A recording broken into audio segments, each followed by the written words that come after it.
is a place that belongs to all of us, a place with a beauty all its own, a place graced by the presence of trailblazers, from Winston Churchill to the Dalai Lama, Audrey Hepburn to Masai Ujiri and the Toronto Raptors. Visionaries, leaders, artists, storytellers, athletes. Those who come here with purpose, with lifetimes packed full of experience and unique perspectives. Not all were in the history books. Not everyone a household name, but every voice important. This is a place that has the power to connect us all, a place that leaves us inspired, stirred, and most importantly, thinking differently. It's the go-to place for conversations that matter. And while this place has no fixed address, it is here, on this stage, at this podium, that our most valuable national resource lives. Open dialogue. Join us here as we share the ideas that drive this nation forward. Join us in this place. Welcome to the club, the Empire Club of Canada.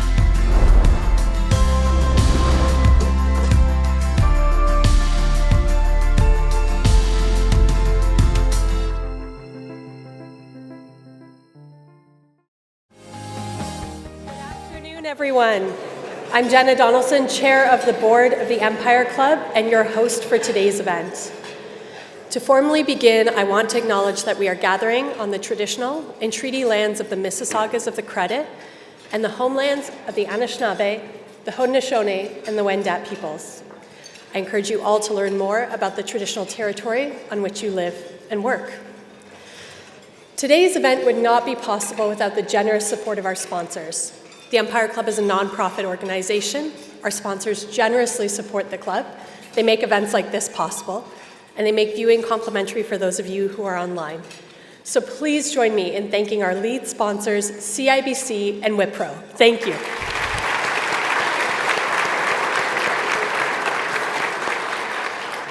Thank you as well to our VIP reception sponsors, Intervistas and the Ontario Road Builders Association and LiUNA. Thank you.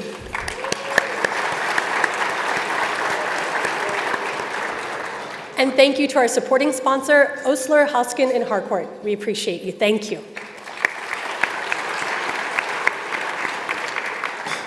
We also deeply appreciate the ongoing support of our lead season sponsors, Bruce Power and Hydro One, and our VIP reception season sponsors, Waste Connections of Canada and Elliston. Thank you for your ongoing support.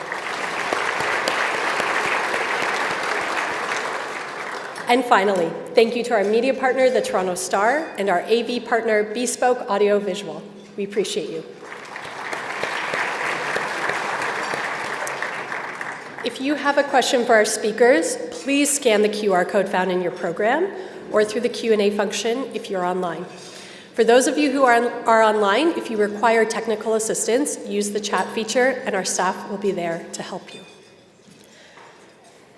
The Empire Club is the place where Canada's leaders, innovators, and changemakers have gathered for more than a century to discuss ideas that drive progress.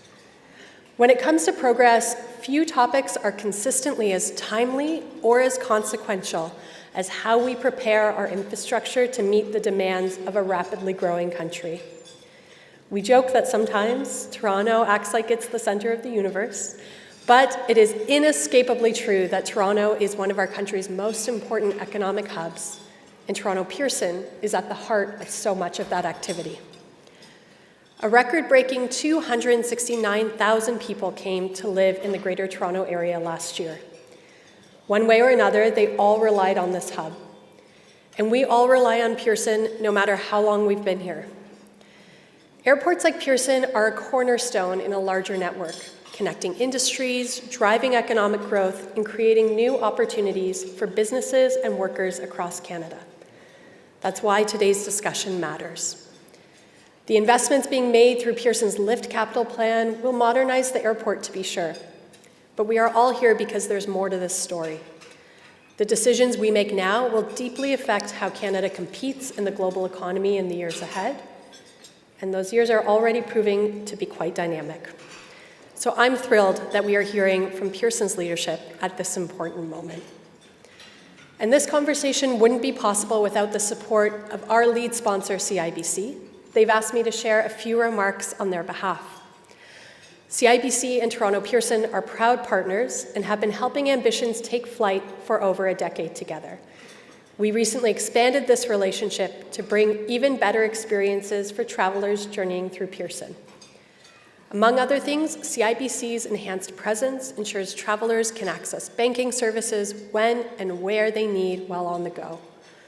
Departing passengers can now access FX and other banking services at Terminal 1 departure gates, in addition to existing services just past security, while arriving passengers benefit from an enhanced newcomer welcome service just steps from the international arrival doors.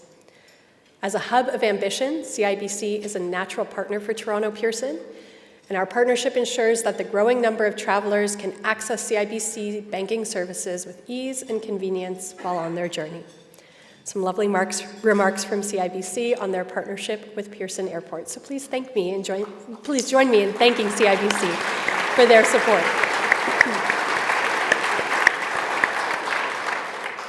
It is now my honor to introduce our keynote speaker. Deborah Flint is the President and CEO of Toronto Pearson, leading our airport at this pivotal moment. She brings deep experience in major infrastructure projects, including a $14 billion transformation of Los Angeles International Airport.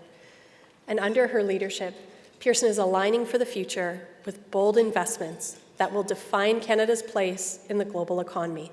So please join me in welcoming to the stage Deborah Flint.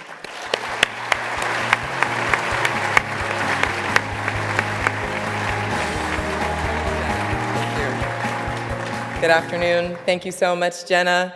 Thank you to all of you being here, and as well our sponsors. I just have to take a breath because it's really a very special moment for myself, and I know for all of the team at Toronto Pearson to have our very first, our inaugural State of the Airport, and to see so many of you, captains of industries, leaders of community and elected officials, all gathered here today to be proclaimed to be the new ambassadors and chief complaint officers for Toronto Pearson. Thank you very much for joining the cause. Congratulations.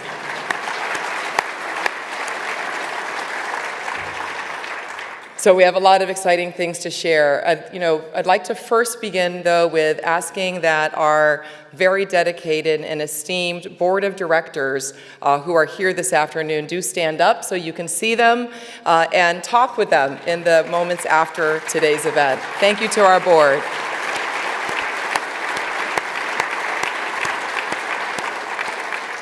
And the word I would use is stellar to describe the executive leadership team I have the honor of working with. Please stand up and see them as well so you know who our incredible leadership Toronto Pearson is.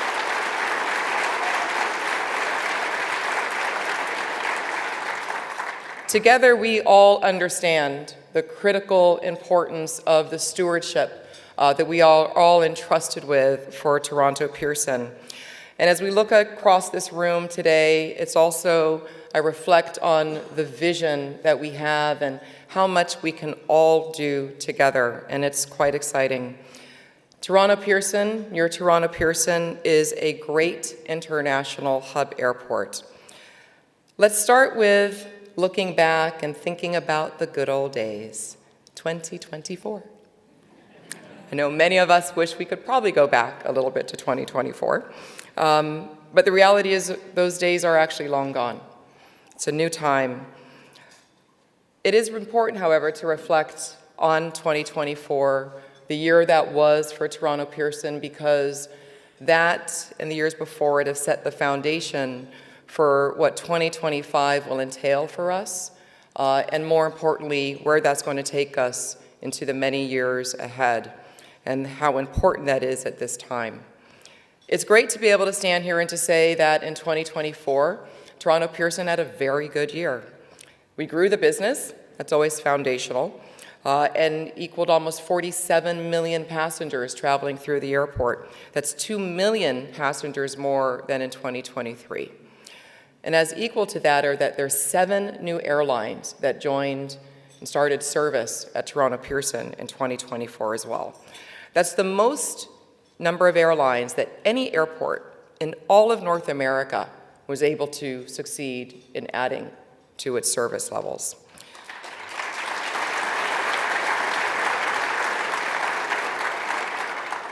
The performance across the airport improved, and this is no easy feat given what I'll talk about later, which is the state of our assets, but the performance across the airport improved as a whole. And this is in due part to the synergies that we have with our partners across the airport, their commitments to making operational improvements as well as improvements for the customer journey and the experience of their employees. And together with our synergies that we created with new agreements and new ways of partnering with our ecosystem of over 400 partners across the airport, those yielded important changes. Improvements like 4% bettering of on-time performance. We invested in deploying new technology to help facilitate that as well. And elevated our operational performance and efficiency and the passenger experience. We can look across the airport and see new technologies deployed across check-in, post-arrival, entry, and numerous processes through the passenger journey. But there are also the things you don't see behind the scenes that contributed to that. New levels of automation and systems upgrades, and curating new approaches both to our vision of technology and our roadmap, as well as our cybersecurity posture and mitigation strategies. So I'm very pleased with operations across the board for the airport for every season that we planned and encountered, and then the events that we didn't plan at all, like having 2 historic extreme weather events. And that was in '24. I'm not speaking yet of 2025. We had a 80-year storm and a 100-year storm. And throughout both of those climate events, we were able to run very solid operations. And it's great to see the external recognition of that, quite frankly. We were awarded the best airport over 40 million passengers in North America by a global benchmarking survey of passengers while they are actually in the airport. So a very valid and credible source by which we measure ourselves. Thank you.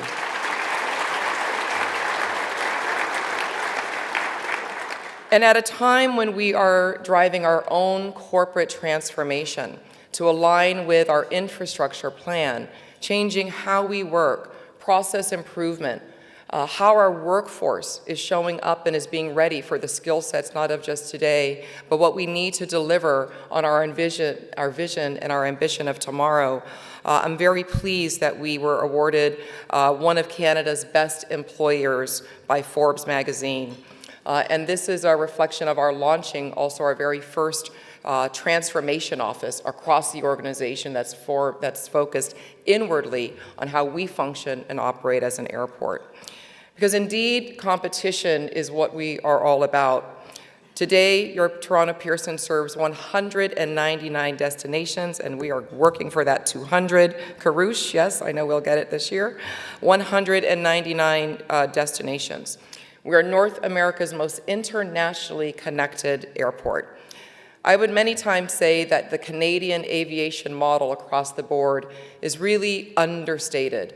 It has created so many impacts, positive impacts, connectivity, access, and economic impacts far beyond the population that exists in this country. And it's something that, as with any model, there's always room for improvement, to curate, to adjust it over the course of time and circumstance. But this has served this country for many years and many decades. It has been built up and it has served it very well.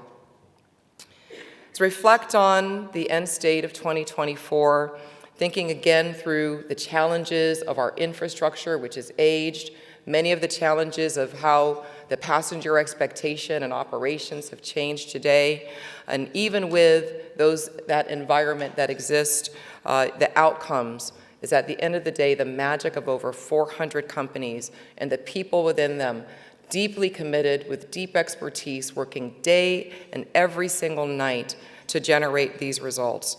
I'm very, very thankful for them. They see the vision where Toronto Pearson wants to put the joy back into travel and make us the chosen place both to fly, the chosen place for people to work. For all our partners in the room that are part of that, please give yourselves, and may we give you, a round of applause.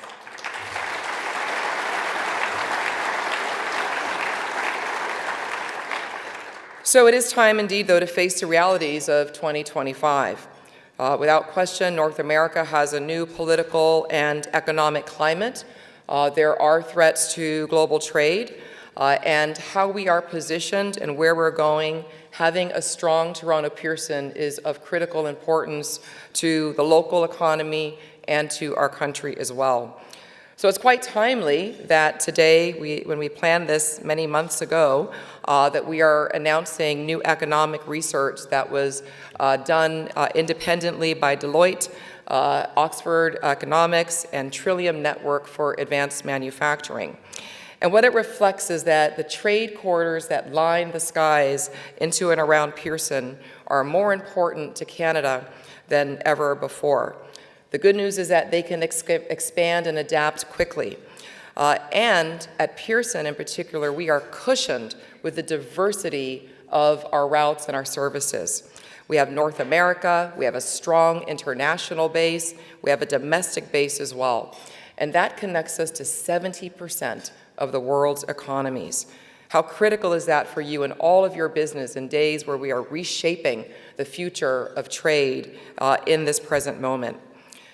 We carry 60% of Canada's international passengers through our airport, and almost 50% of the air cargo destined in and out of our country. What an important role we play in import and export economy.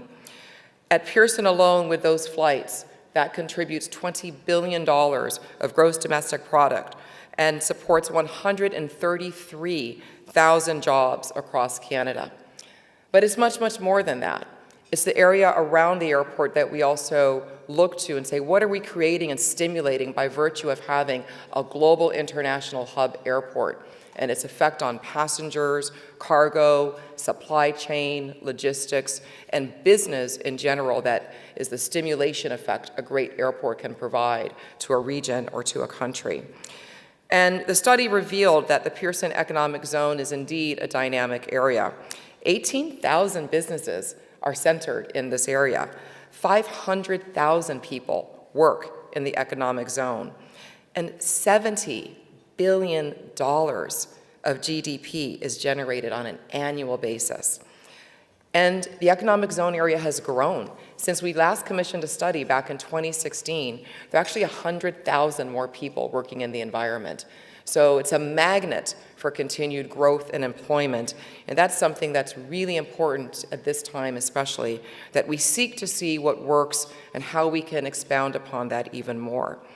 And when you say those numbers, 20 billion here, 75 billion there, it sounds great, like great numbers, like they're impressive numbers, but I always like to think about, like, what does that mean? What's the story of some of those employees behind that, the 500,000 people?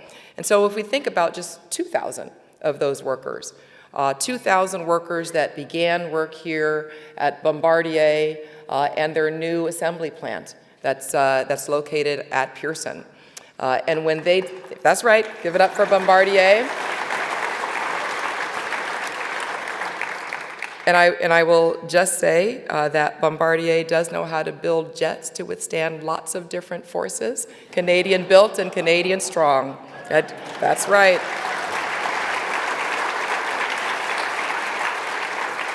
And so when they opened this assembly plant, being one of the most advanced assembly plants across the system of manufacturers, to build the Global 7500, which is actually the fastest and longest range business jet that is out on the market today commercially, we reflected on the fact that very few airports, less than 10 is what we counted, actually have aircraft manufacturing in or adjacent to their site. But more importantly, those are airports reflecting countries. Very few countries have aircraft manufacturing located within that country. How well that speaks for our position, not just in aviation, but also for the future of aerospace, which is something that I think we have tapped a lot, and there are people in this room from the aerospace industry. We have a lot to be proud of, but so much more to look forward to. So simple stories like what Bombardier is doing is expounded hundreds of times more with the businesses. Your businesses that you are representing here today, and many, many more behind that. So in this date and climate, I would impress upon you, hope that you would see why Toronto Pearson is critical to the Canadian economy in today's time.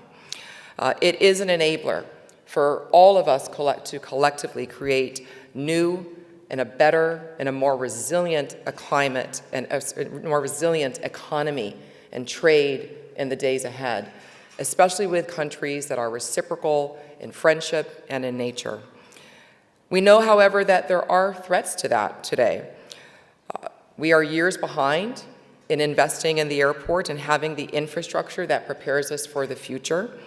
We have a great story in that the demand is there, even through the shocks and volatility that come in air travel. We recognize that, but we see that after every shock, the history of aviation reflects that not just does aviation recover, it actually increases in its demand for a number of reasons. The human need to connect, the interwoven economies that we have. And so we saw around the corner of this 3 years ago when we developed our 10-year strategic plan, and we're in year 3 of that. The last 2 years have been about laying the foundation for our future vision, which we call LIFT, or long-term investment in facilities and terminals. And we are already, and we will, begin to invest billions of dollars to grow, to restore, and to future-proof Toronto Pearson International Airport. Now, when I speak about infrastructure, I'm sure that some of you in here start to get a little post-traumatic stress about infrastructure projects, and no matter where you are in the world, the likelihood that they will come in over budget, they will be schedule delayed, they will be painstaking in their implementation, and you may not live with the scope that you had set out to be. I think the latest number on infrastructure success, and these are defined as projects over $1 billion, is that more than 70% of them fail in one aspect or another. And we recognize that it is no easy feat to deliver infrastructure, but it is essential that we all invest in and that we are prepared to pay for the modernization of our infrastructure in order to be competitive and in order to create new and better opportunities. So to help maybe dampen the post-traumatic stress, the anxiety that talking about a multi-billion-dollar program might provide to some of you here today, let me give you a slight vision about the end result at the end of this decade-long program, the YYZ of tomorrow, where there'll be incremental improvements and betterments along the way, that at the end is an incredible vision. One where your terminals are going to be very spacious, while they'll be large, they'll be intuitive and easy to navigate, gleaming, fresh, bright, and light. You will see space with revitalized washrooms, new baggage rooms, gates that can easily handle 25 million more passengers, which is what we are immediately forecast to need to accommodate.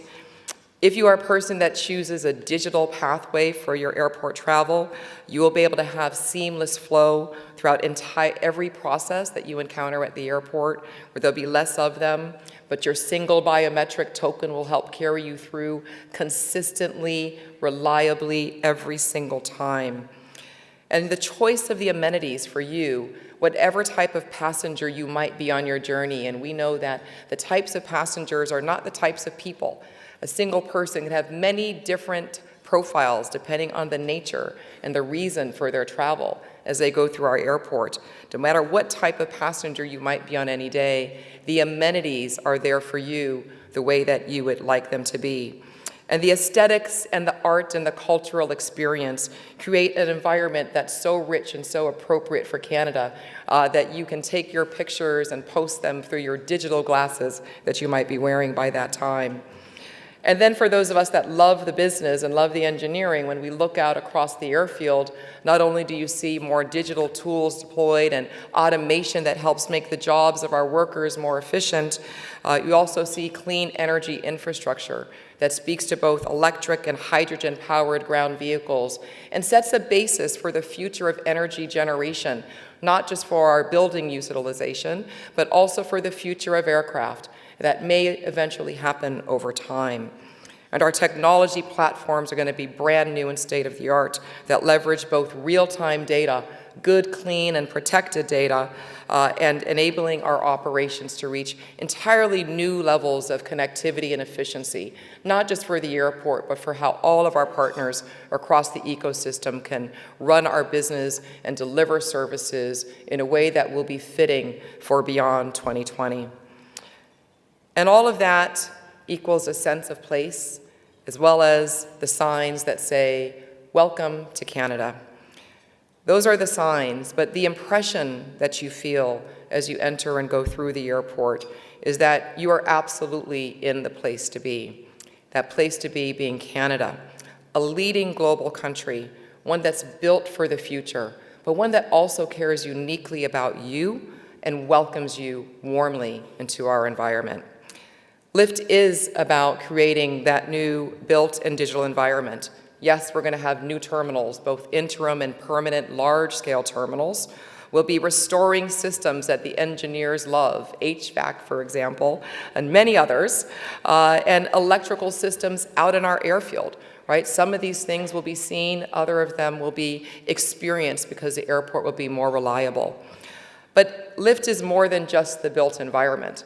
It's also, we are being very intentional about ensuring that LIFT will also lift up people, creating local jobs and opportunities for Canadian businesses. You know, what we say and invite you to understand and participate in is that the airport is the best living lab for technology pilots and partnerships built on the deep technology experience that we have right here around us in our backyard and across Canada.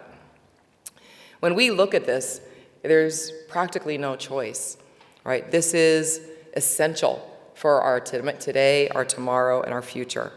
So you say, well, why? What happens if you don't deliver LIFT? What happens if you go smaller? Maybe you band-aid this and go a little bit slower instead of such a big and bold ambition. So first, you have to accept that the terminals and the roadways and all the aspects of your experience are going to continue to be overcrowded because the demand is coming. We're going to get busier and busier and busier. And fitting all of that into our existing facilities is going to create visual and actual real discomfort and unreliability and your airport experience. And it might be counterintuitive, but I can attest this to you. No matter how many times, and if we were to clean some of our facilities constantly throughout the day, 24/7, it would still not negate some of our facilities just looking like they are not clean because they're ancient. They have 40 years of life to them. They're not today's modern materials. And so that's going to be a challenge for people in their impression of Canada's gateway.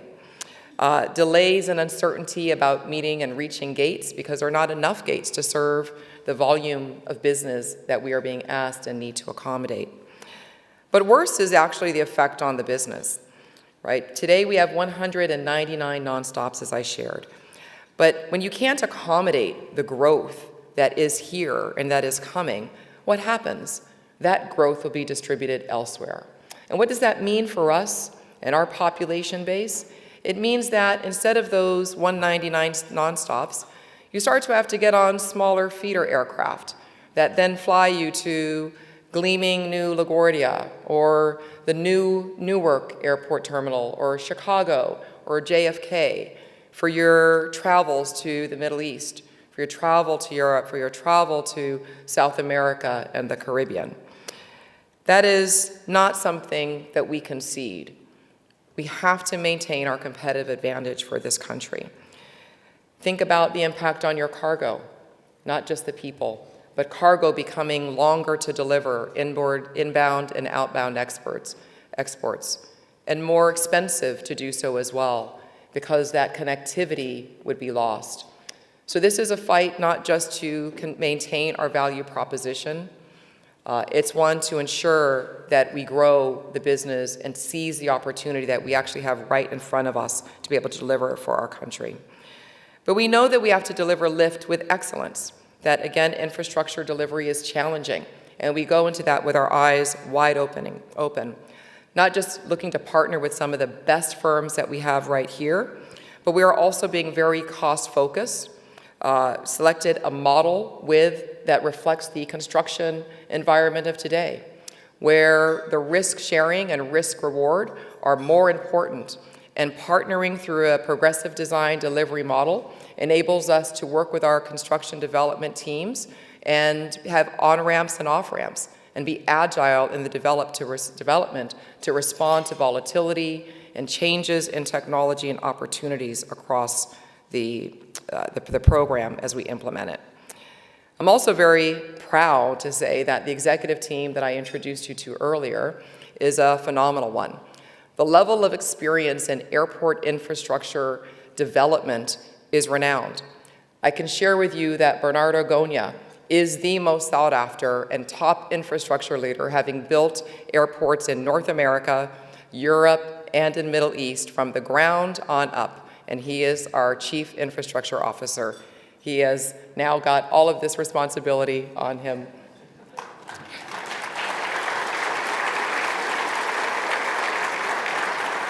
I say that in jest, but the entire executive team is here, is positioned, and is capable of working through those issues that we know that we will face. And we've built significant financial and risk resiliency into our approach. And of course, we have a strong board as well that's highly experienced in infrastructure and risk mitigation to help guide us through that. It is an opportune time for us. Most recently, we received, and the country saw that there was clarification on the ability for airports to partner with the private sector. We've always employed private sector partnership and funding, but the opportunity now to work with some of our Canadian pension funds is also very opportune, particularly as we think about cargo, hangar development, energy generation. There are a number of really perfect projects that will lend themselves to those type of partnerships with pension funds in the near future. So the state of the airport today is a very good one. It certainly has its challenges, but it also has tremendous opportunity. For an airport like Toronto Pearson, which sits on land the size of the largest, busiest airport in the world, Atlanta Pearson, we have Atlanta Airport. There is a tremendous, oh, that's a new merger. We have a tremendous opportunity, certainly, in front of us. So in closing, as we connect and as you connect after this event this afternoon, there are a few things that we would put to you to consider. Maybe a bit of a call to action for all of us that are gathered here with jet fuel in our bloods, but more importantly with Canada and its future and its competitiveness and its economic security and a promise of the future for ourselves and our generations to come, that we think about just some small things here that we can do relative to the country's gateway airport.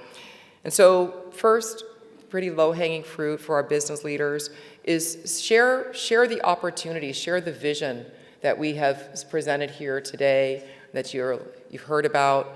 Share that with your networks, particularly for the small, the medium, and the large local businesses. There are a tremendous number of opportunities that we want to see lots of robust competition and participation in across the entire infrastructure. It's not just about, have you had experience building airports? That's very few and that's very rare. But whether it's in the technology or in roadways or cement or trucking and other supportive types of business, arts and culture, These are all going to be our partners in the years ahead and create opportunities for, again, our local businesses. But let's also work together on the future of the Pearson Economic Zone. You know, we see robust airport cities around the world. Many of you travel through them and you see thriving environments around those cities. It's quite proven that the airport in any city and region can be this economic stimulator. And so what might the economic zone look like if we all collaborated a bit more intently and focused on developing plans around multimodality and transit infrastructure? What might the Pearson Economic Zone look like if we were a significant spoke in all of the new transit lines that were coming across the region, whether that's high-speed rail, whether that's bus transit, additional rail transit in and around the area? What might coordinated real estate planning actually look like for all of us to optimize the scarcity of land that exists around the airport? You know, I believe in this room, I say there are many brilliant ideas that are currently disguised as complaints. So what we want to do is, that's right, convene, and you all are invested in that now, remember? So we want to convene the forums, and we plan to convene the forums with many of our association and industry partners that are here in the room to actually dive deep into those discussions and to develop some approaches that we've seen other countries and regions around the world do together and then leapfrog forward into the futures for their countries and their regions. And because there's so many government and community leaders in here as well, there is also an ask that we have for you, which is protect the airport, and in particular, protect the employment lands around the airport. They are also rare. They're full. There's less than 1% vacancy in many areas, but there's also opportunities for development around those. We need to preserve those lands, because once employment lands are ceded, they frankly just don't come back. They become unaffordable to bring back into the fold. And the economic generation that comes from your airport is one that can support so much more outside of the economic zone and those employment lands. Today we also released with those study results the Data Hub, and a website that's going to include the things that I've talked about here, but much, much deeper. And we're calling it Canada's Economic Runway. And we'll also share more about those convening forums that we will have in the future, bringing Pearson business, community, and government together in another level of a meaningful way, with our eyes set to the immediate and to the horizon beyond. I could say on behalf of the entire team here that we are so proud to fly the flag for this country, to stand for this country's values. Every single day we show up to create not just better journeys for each of you, safe journeys for all of you, but to create great economic potential, opportunity, and contribution for our country as well, the communities that we serve. And we take that stewardship and service to heart every day and every night. So thank you. This is the state of your airport today.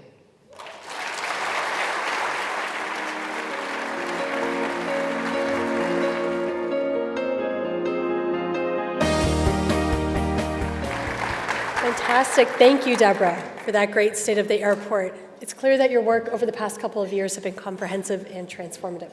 Looking forward to what's ahead. All right, to explore this further, we have a distinguished panel of industry leaders who are bringing unique perspectives on what this transformation means for aviation, real estate, and the broader economy. So joining us today, we have Craig Landry, Executive Vice President and COO of Air Canada, Canada's largest airline at a time of significant industry change and global competition.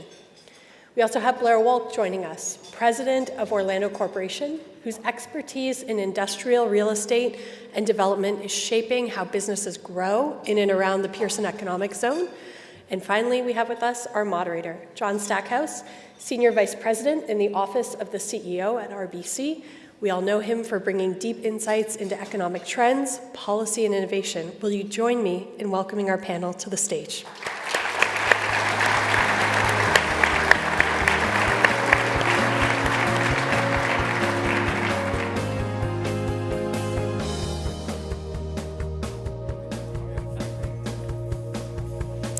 Good afternoon, everyone. Sounds good. What a fantastic presentation, Deb. That was excellent.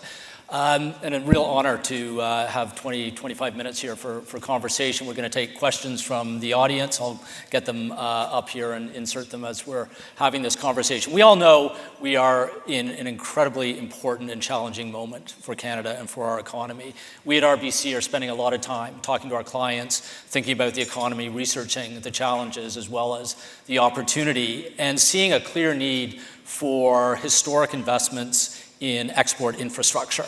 And when we say that, people think of ports often and rail, given our plentiful coastline, but we need to think of airports as well, which is critical export infrastructure. We'll need tens of billions of dollars. If you want to track our research, just follow RBC Trade Hub, just Google RBC and Trade Hub, and you'll find lots more from our research team there. But Deb, I want to kick off putting a question back to you that you put to the audience on envisioning what the economy can look like if and when LIFT goes forward. I don't think we appreciate that 45% of air cargo in Canada goes through Pearson. It's an export gateway. Take us a bit into the future and tell us what not only the economy of the GTAA can look like, but given that you connect with the economy right across the country as a transit hub, what's in it for Canada's economy? Yeah, well, if you just take the base numbers from today, 70 billion of economic impact around the economic zone, 20 billion direct impact from Pearson and its flight operations and cargo, and just increase that by 50%, right? Because it's actually a pretty uniform formula. And so, what that entails is more economics impact, more GDP, an increase in jobs. And we have to enable that across the infrastructure. We have the land, as I've said, but we also need to create the plan around how to optimize that land and ensure that we can meet demands. Many people on this stage today are looking for expansion. So we're going to be focused on hangar development to ensure that it's not just about hangaring and where you keep the aircraft, but actually developing the maintenance and repair operations businesses that need to be here, and those are job generation. We really appreciate how important we are to the supply chain. That was demonstrated particularly after the pandemic. Cargo was critically important to the country. So our investments in the LIFT program, the infrastructure that supports people movement, supports cargo movement, are really essential. They're not a question per se, like we have to provide that role for the country. Well, let's bring in a couple of your partners, because both Air Canada, we're all familiar with, but Orlando, one of the biggest landlords around the airport zone, and a long time partner with Pearson. Craig and Blair, would love to get your thoughts on what LIFT and the airport expansion over the longer term does to your strategic thinking. Craig, maybe we can start with you from Air Canada's perspective. Sure. Thanks for the invitation. Bonjour tout le monde. Ça fait grand plaisir d'être parmi vous aujourd'hui. Air Canada, Pearson is incredibly important to Air Canada. I mean, this is, we are the biggest tenant, the biggest operator. It is our global hub. And so the expansion of the airport that Deborah talked about today in the LIFT program is of critical and strategic importance to Air Canada. There are two things, we want to grow our business ultimately, and there are many things that are required for an airline to be able to grow, but probably the two things that come to mind, the most complex and the most time-consuming, the longest-term investments are fleet and infrastructure. So fleet is on the airline, and we've been very focused. Air Canada has been public about our plan, which includes $18 billion in investment over the next 4 years. We'll be bringing in 90 new aircraft into our fleet, which is very significant. Some of them are coming a little bit later than we would have liked. If you've been following the aircraft manufacturer industry, there's been some challenges. But we'll be bringing in a wide range of aircraft, Airbus 321 XLRs, Boeing 787-10s, all of which are international overseas operators aircraft, as well as some narrow-body aircraft as well. These aircraft have been purchased years ago. They are many years in the making, and they're coming. And they'll start in 2026, 26, 27, 28, and 29. We have tremendous growth that's on the way. So that's the fleet part, and that's the commitment that Air Canada has made. The next piece that you really need, to support that is the infrastructure. And as Deborah talked about earlier, some of the infrastructure is starting to get closer to capacity than we would like, and so this is a matter of importance. We're not just talking about everything from runways to gates to terminals to customs to security. All of it is required to be able to enable that growth. And we have a large network. We have 177 destinations we operate worldwide. We have 17,000 employees in Toronto. We have an operating expenditure footprint of $4.8 billion. That's the economic investment that we make sort of in that market in Toronto specifically. We carry 15 million seats in and out of Toronto every year. We carry 2 million foreign tourists in, and they spend $1.7 billion. So it's significant, and so we want to continue to grow that. And to do that, we need fleet and we need infrastructure, and that's probably why it's so critically important to us. And Blair, give us some of Orlando's thinking, as you're a very long-term investor. You've been around for decades with Pearson. When you think of the decades ahead, what opportunities do you have in mind? Well, first off, thank you very much for the invitation to be part of this esteemed group. I mean, we have two groups that are very public-facing. Orlando's very much the opposite. I mean, we're sort of behind the scenes doing what we do and providing space to users, really. We are the developer and owner and landlord. We aren't the users of the space. But the founder of the company, Ori Fidani, in the 1960s, went out to Moulton Airport to create a business park, a 650-acre master plan community for businesses. People told him he was crazy at the time, but he felt, with his vision, he knew that there was some importance of locating out near the airport. And of course, all these decades later, we've seen what has become, and we've developed north of the airport and immediately west of the airport as well, with about 12 million square feet in thereabouts just around the airport, and of course more further afield. So we believe in the airport, and we believe in the plans of the airport, and we know that businesses coalesce around the airport as well. We also know that just being in the western part of the GTA is helpful from an industrial standpoint, because the largest land entry into Canada is still through Detroit-Windsor border, where there's a lot of travel, a lot of cargo, different kind of cargo, land cargo that comes in. But obviously, the time sensitivity of certain goods that need to come into the country, coming in through Pearson, we believe for the decades ahead that's still going to be the best place, frankly, to locate. We have buildings that were built in the 1960s and 1970s, at that time largely around manufacturing. And they've become dysfunctional at this point. And over the last 15 years, we looked at repositioning those buildings to keep up with modern times and create modern cube buildings. And we see more manufacturing in those new modern buildings, such as MHI. They build wings for Bombardier, and they're one of our tenants. So we just going back to the original question, in terms of long-term vision, we truly believe in continuing to have this focus and this investment in the airport, and we believe it'll bring even more businesses and higher order jobs, frankly, to the area as well. Yeah, I appreciate what Blair said too, that your modern airport, which we are not insular about, is just aviation, right? That positioning that you reflected, right, which is the highway system, the rail system, all of those contribute to the economic zone, and Absolutely. Seeing those serve even further is actually part of the airport's vision of the future, which is of multimodality. Hearing you all speak, I'm thinking of a couple of clients for RBC that I've been able to spend time with in the area. Blair, I don't know if they're tenants of yours or not, but one is a significant hummus manufacturer. The other makes croissants and muffins almost entirely for the US market, employing collectively hundreds of people in that area, getting it through your airport, probably getting it onto your planes to Chicago or Atlanta, same-day service. And when we hear numbers, which can sound anodyne, but 500,000 people working around Pearson, that's 25% growth in, I think, just 8 or 9 years. It's extraordinary. You've got visions, Deborah, to grow that, as we've heard. What are some of the challenges to fulfilling that vision in your mind? Yeah, if you look at the history of aviation, you don't have to look back too far to know that we get on incredible highs. Airlines are set to, I think, generate $1 trillion in revenue for the first time this year. And even with the volatility that, we see happening, that's not changing. Like, that forecast is still intact. But, I remember 3 months or the year after I started at Pearson, said I can't wait to deliver $2 billion of revenue. I delivered like a couple 100,000 because the airport was shut down. So we have, major shocks that happen in the system.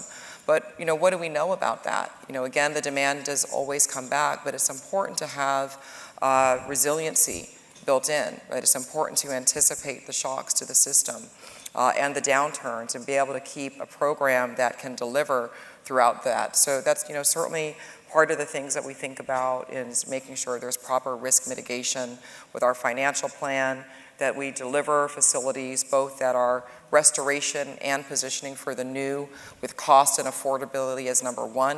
That's inherent in how we think about infrastructure.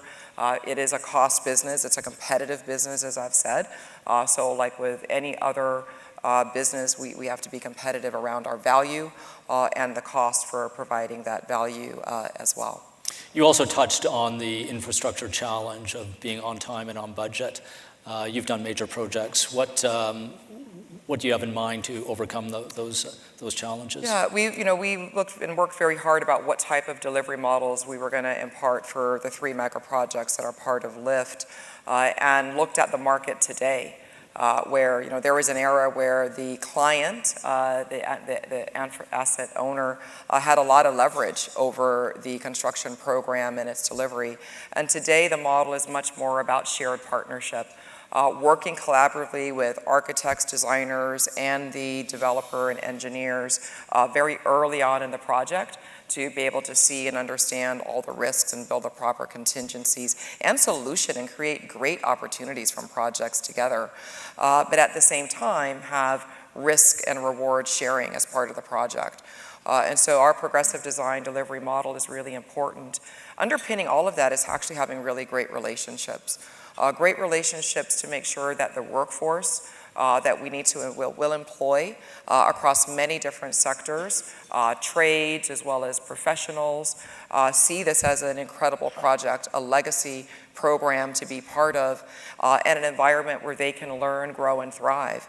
So our stakeholder partnerships with academia to create workforce opportunities, career opportunities, and working in formal ways, but also just seeing what success looks like for other partners, I think are just critical learnings from other projects that can help to make this one a great one. So we've got some great questions flowing in from the audience. If you want to add your questions, just use the QR code on the back of your leaflet on the table. This one maybe can be touched on by all three of you, even though I think it's directed to you, Deborah. It's, how does an international airport adapt to tariff threats in a highly integrated and connected network? I think the two of us might be able to have some. The question on everyone's some mind. comment to how that. Are you thinking through this challenge? Well, as I shared, we always have a plan every year for different volumes of traffic and different threats that we may face one way or another. And so we have that in place already for our budget and our plan for 2025, which is what if there is lower volume than anticipated? How do we stay the course on our strategy? And we just spoke about that actually with our board this morning. So I'm very confident about our ability to do that there.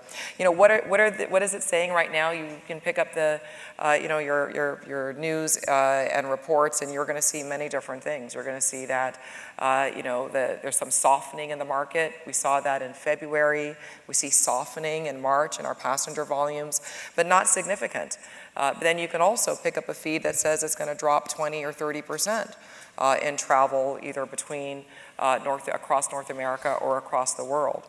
We're prepared for that as well. But what I can say is we're not seeing drastic drops in travel demand yet today.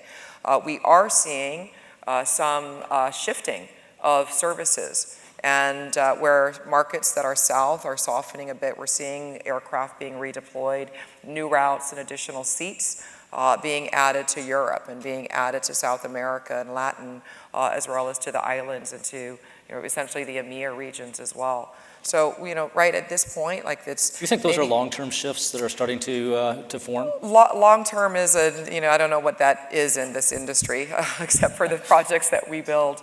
This industry has had to become much more nimble, and that's the beauty of what I call our air trade corridors, is that they can shift and adapt readily to the environment. Craig and Blair, how are you thinking through the tariff challenge? I mean, from Air Canada's perspective, really, it's a question of the resilience that was mentioned earlier of the business model. So, if you think, for example, of the potential weakness that we might see, for example, for Canadians traveling to the U.S., first of all, the U.S. For Air Canada is about 25% of our business. Domestic Canada is about 25%, and 50% is all of our flights to Europe, Asia, Middle East, South America, and elsewhere. So even just looking at the U.S., for example, there are at least 3 different sort of macro segments that we have. We have Canadians that are traveling to the U.S., we also have Americans that are traveling to Canada, and we also have what we call Sixth Freedom traffic, which is international to international, which has been a very big part of Air Canada's strategy and has led to a tremendous amount of connectivity at Toronto Pearson, by the way, and a lot of jobs that came with that, is as a result of people flying, let's say, from Los Angeles to Rome on Air Canada, connecting through Toronto, or people flying from Tokyo to Sao Paulo, Brazil, via Toronto. And so that international to international connecting traffic is also important.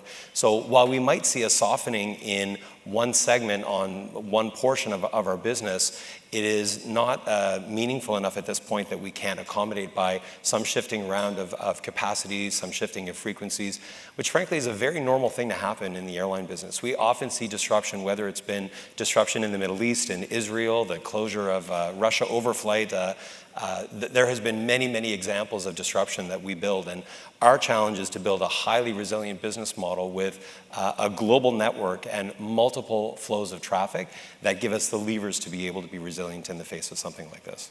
And Blair, you and I were talking about this before lunch. You're talking to your clients, just like we're talking to our clients. No one knows, right? A lot of uncertainty out there, but you're also a very long-term investor. And I was impressed with your confidence in the Toronto region to continue to invest. You see long-term growth here despite these maybe near-term headwinds. Yeah, I mean, if I were to tell you I wasn't worried about tariffs, I would be lying for sure.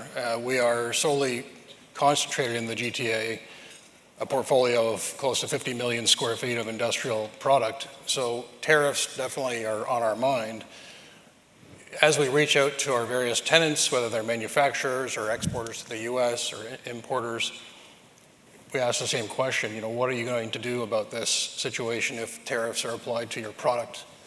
And the answer is that they just don't know at this point in time. I mean, I think most of them are trying to come up with some contingency plans. We have some businesses that will be winners because they don't deal with the US, they import from elsewhere. And so they're going to see an increase in their business. There's others that are really focused on their export to the US, and they will certainly be impacted. But by and large, our business, the warehouses that we own and manage, are really focused on distribution within the GTA and across Canada.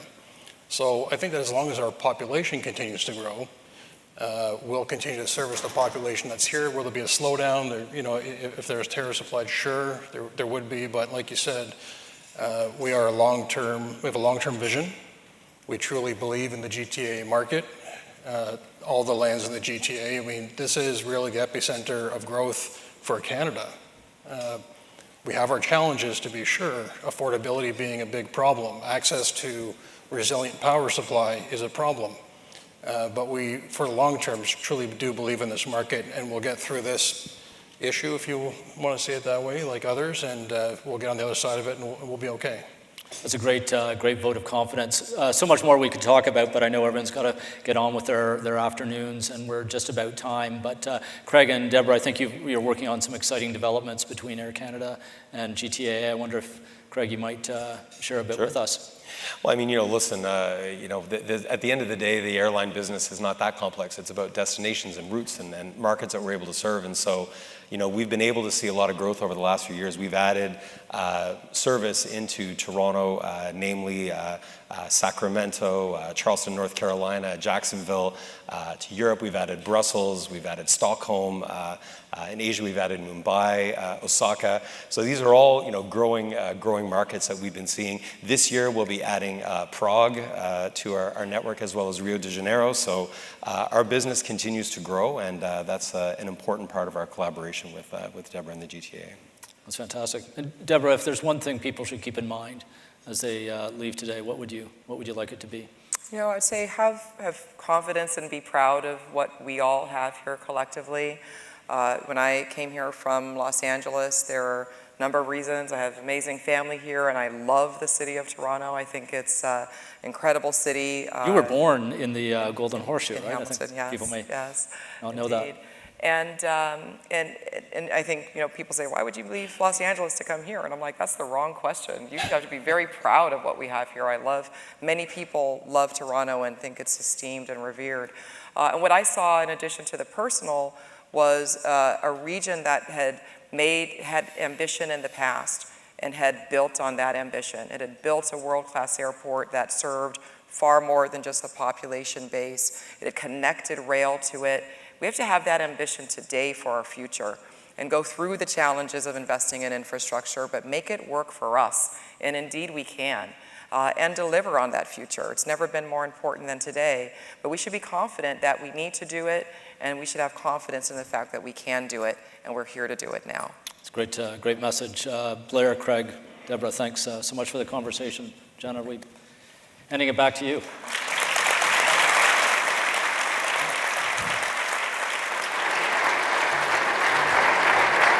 Thank you, John, Deborah, Craig, and Blair. I'm going to invite you to take your seats while we close out. Let's give our panel one more round of applause for that great conversation.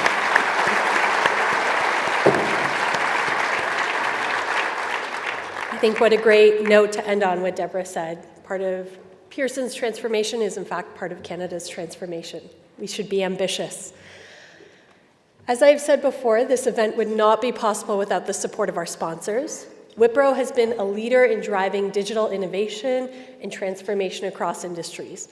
I'm delighted that they're here today to support today's discussion on modernization and growth. And I'm pleased to introduce Anudeep Kamampati, General Manager at Wipro, to deliver appreciation remarks. Welcome to the stage, Anudeep.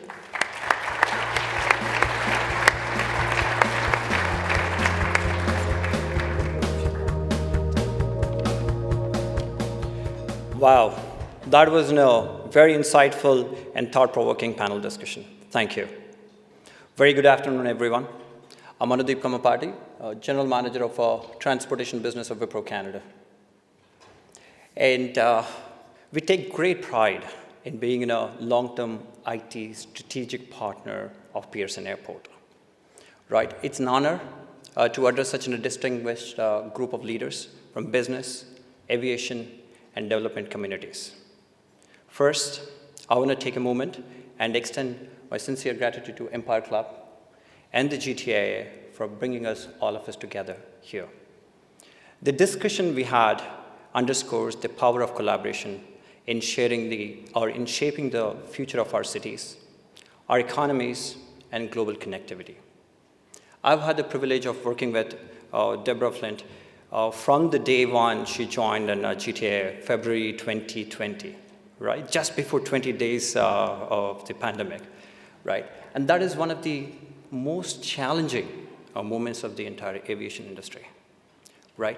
I've witnessed firsthand her resilience, vision, and the leadership in navigating Pearson through these challenging moments and the crisis that we've ever had it in the past. Under her direction, Pearson not only achieved an almost full recovery to the pre-pandemic levels, but also been recognized as one of the most innovative, forward-thinking airport in the world. Today, Pearson is, I actually wanted to say true North American hub, but actually, we are evolving into a true international hub, right? And it's setting new benchmarks in the efficiency as well as excellence, right? And now, with Pearson left, she's leading us into the next chapter and one of the growth, opportunity, and community impact. Thank you, Deborah, for your leadership, and thank you, GTA board and executive leadership for helping us to go through this and in building the future.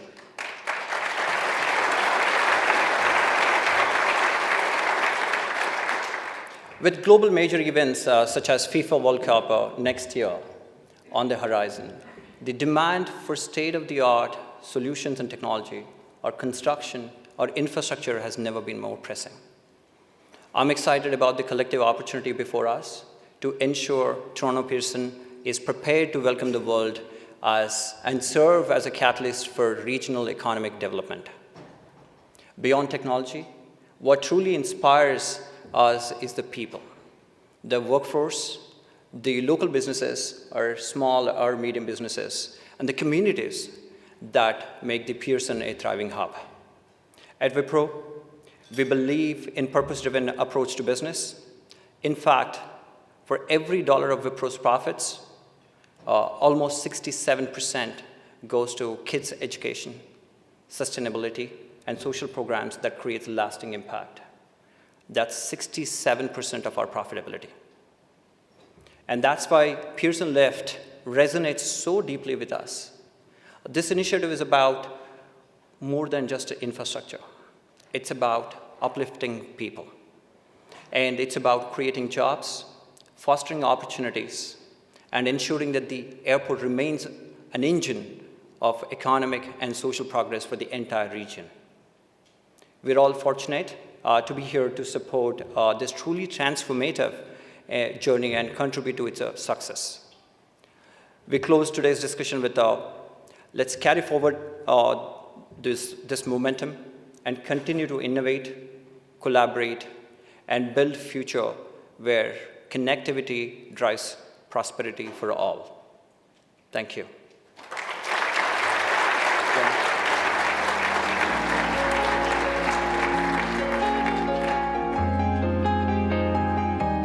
Thank you, Anadeep, for those remarks and for Wipro's support of this event. Before we close out, I'd like to take a moment to recognize, I know we have some elected officials and some dignitaries in the room. Please join me in recognizing them.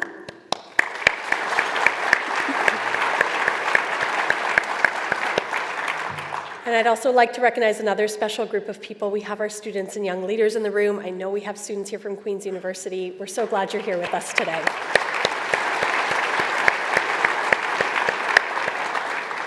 If you would like to stay connected, please subscribe to our newsletter, scanning the QR code on your table. We also have an exciting new membership program that has just launched. If you're interested in that, please see our staff at the registration desk. And I hope you will join us for 2 exciting upcoming events. On April 10th, we are welcoming Nicole Butcher from Ontario Power Generation for her first major address as CEO. She's going to outline her vision for OPG, and the fireside chat will be moderated by Amanda Galbraith, partner at Oyster Group. And on April 15th, we are presenting the AI Revolution, What's Next for Law, Finance, and Accounting. So join a panel of experts as they discuss the challenges, strategies, risks, and opportunities of integrating AI into professional services. Tickets for both events are on sale now. As a club of record, all Empire Club events are available to watch and listen to on our website. A recording of this event will be available shortly. Thank you all for being a part of this important conversation. I wish you a lovely afternoon ahead. This meeting is now adjourned, and head table, will you please join me on the stage for a photo? Thank you, everyone.